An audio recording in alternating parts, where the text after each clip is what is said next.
இப்போ sir OPS அவர்கள் இப்போது தாவேகா கூட்டணிக்கு போகிறதா வந்து சில பேச்சுவார்த்தைகள் நம்ம வந்து செய்திகளில் பார்க்குறோம்.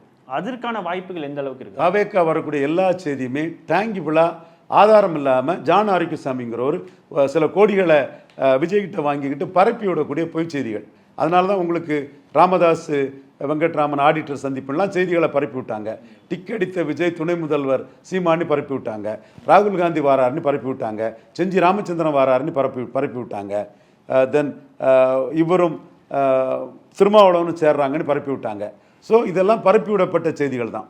இதில் திருமாவளவனுக்கும் விஜய்க்கும் உள்ள தொடர்பு செய்தி மட்டும் நான் ஓரளவு உண்மை இருக்குன்னு நான் ஏற்றுக்கிறேன். ஏன்னா சீமானை விட பல நிரூபித்த சீமானை விட விஜயை ஏதாவது கொண்டு வந்துடணும்னு திருமாவுக்கு சில எண்ணங்கள் இருந்து. ஏன்னா திருமாவோட கோர் இஷ்யூவை சீமான் எடுக்கிறாரு.